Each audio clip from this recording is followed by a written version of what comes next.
Hello friends and welcome back to my channel. आज हम आपके लिए लेकर आए हैं इस round shape lunch box bag की कटिंग एंड स्टिचिंग।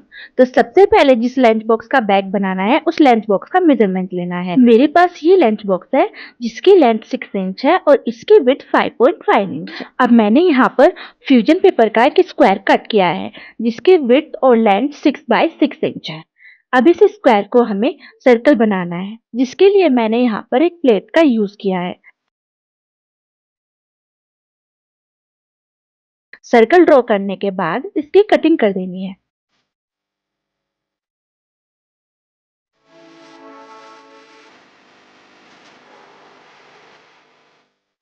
तो यहाँ पर मैंने सेम साइज के दो सर्कल को कट कर लिया है। अब हमें मेन फैब्रिक को लेना है। ये फैब्रिक थोड़ा सा मोटा है। इस फैब्रिक की जगह अब यहाँ पर पुरानी जीन्स का भी यूज कर सकते हैं। अब इस फैब्रिक को मैंने उल्टी साइड से रख लिया है। अब दोनों सर्कल को फैब्रिक के ऊपर इस तरह से रखते हुए आयरन की हेल्प से इसको फैब्रिक के ऊपर अच्छी तरह से चिपका देंगे और इन दोनों सर्कल की कटिंग कर देंगे। मेन फैब्रिक की कटिंग करने के बाद अब इन दोनों सर्कल के ऊपर हमें फोम शीट को ग्लू गन की हेल्प से चिपका देना है और फोम शीट को सर्कल के अकॉर्डिंग कट कर देना है। यहाँ पर फोम शीट की कटिंग के बाद मैंने लाइनिंग की भी कटिंग कर ली है। अगेन फ्यूजन पेपर के एक पार्ट को कट किया। लंच बॉक्स की हाइट 6 इंच है तो यहाँ पर हमें 6 इंच ही रखना है और इसकी विड्थ को 19.5 इंच रखना है। अब मेन फैब्रिक के ऊपर इस फ्यूजन पेपर के पार्ट को चिपका देना है और इसकी कटिंग कर लेनी है। अब इस पार्ट के ऊपर हमें ग्लू गन की हेल्प से फोम शीट को चिपका देना है और फोम शीट को इस पार्ट के अकॉर्डिंग कट कर लेना है और साथ में हमें लाइनिंग की भी कटिंग कर लेनी है। अब बैग को होल्ड करने के लिए एक हैंडल बनाना है जिसके लिए एक फैब्रिक के पीस को कट किया है जिसकी लेंथ को 8 इंच रखा है और विड्थ को 2 इंच रखा है। अब सेम मेजरमेंट से एक लाइनिंग के पीस को कट कर लेना है। यहाँ पर हम रेड कलर की पाइपिंग का यूज करेंगे। पाइपिंग को कट करने के बाद पाइपिंग को मेन फैब्रिक के ऊपर रखते हुए ऊपर से लाइनिंग के पीस को रखकर पिन से सिक्योर कर देंगे। इसके बाद नीचे वाली साइड पर भी सेम प्रोसेस से हम पाइपिंग को अटैच करें। दोनों साइड्स को मैंने पिन से सिक्योर कर दिया है। अब इन दोनों साइड पे हम सिलाई लगा लेंगे।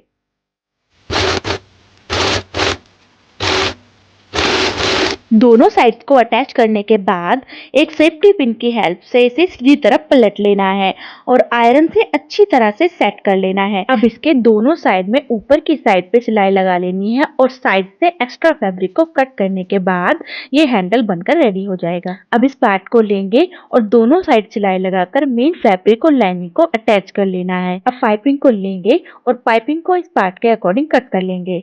कटिंग करने के बाद इस पाइपिंग को इस पार्ट के दोनों साइड में अटैच कर लेना है।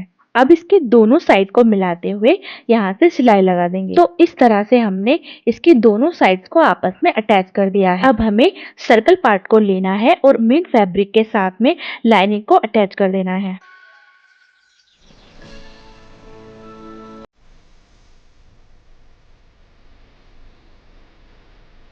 दोनों पार्ट की लाइनिंग को अटैच करने के बाद अब एक पार्ट को लेकर इसे सेंटर से फोल्ड करते हुए दोनों साइड मार्क कर लेंगे और इस सर्कल को इस पार्ट के साथ अटैच करना शुरू करेंगे। तो यहाँ पर मैंने इसे हाथ की सिलाई से जोड़ दिया है। अब इसकी सिलाई कर लेनी है।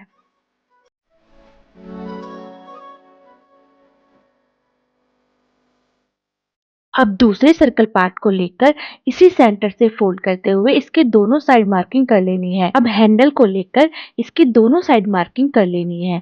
अब इन मार्क को मिलाते हुए इस तरह से हैंडल को सर्कल पार्ट से अटैच करके पिन से सिक्योर कर लेना है। सेम प्रोसेस से हमें दूसरी साइड भी हैंडल को अटैच करके इसकी सिलाई कर देनी है।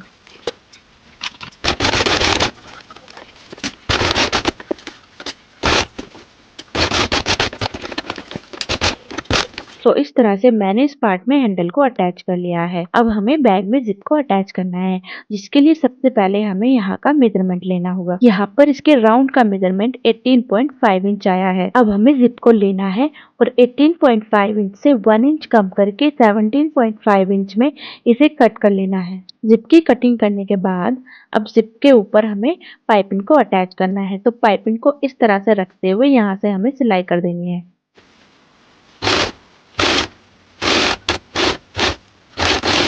जिप से पाइपिंग को अटैच करने के बाद अब एक साइड जिप में हमें टैग को लगाना है।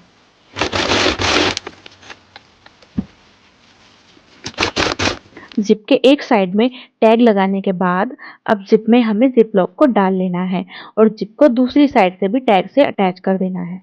तो इस तरह से मैंने जिप को राउंड शेप में रेडी कर लिया है। अब हैंडल वाले सर्कल पार्ट को लेंगे और इसको इस तरह से फोल्ड करते हुए दोनों साइड में इसको मार्क कर लेंगे। जिप के टैग को भी बराबर फोल्ड करते हुए इसके भी सेंटर में मार्क कर लेंगे। अब जिप के टैग वाले मार्क को सर्कल के साइड वाले मार्क से मिलाएंगे और यहीं से इसको अटैच करना होगा। सर्कल पार्ट को जिप से अटैच करने के लिए सबसे पहले हमें हाथ से कच्ची सिलाई कर लेनी है।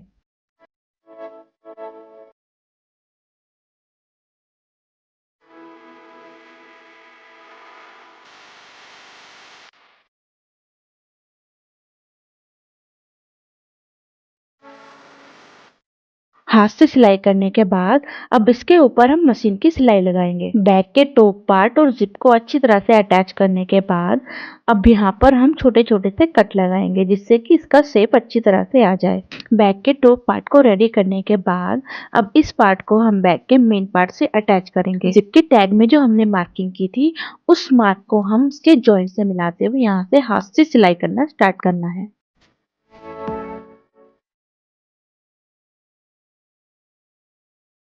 तो यहाँ पर मैंने इस तरह से जिप को और मेन पार्ट को अटैच कर दिया है। अब इसकी सिलाई करना स्टार्ट करेंगे। बैग में जिप को अटैच करने के बाद अब हमें सारे जॉइंट को हाइड करना है, जिसके लिए मैंने यहाँ पर इस तरह से एक ब्लैक पट्टी को रेडी किया है। इसके लिए मैंने यहाँ पर कॉटन फैब्रिक का यूज किया है। अब इसे इस तरह से सारे जॉइंट से अटैच कर देना है। तो इस तरह से सारे जॉइंट पर इस ब्लैक पट्टी को अटैच कर दिया है। अब बैग को सीधा कर लेना है।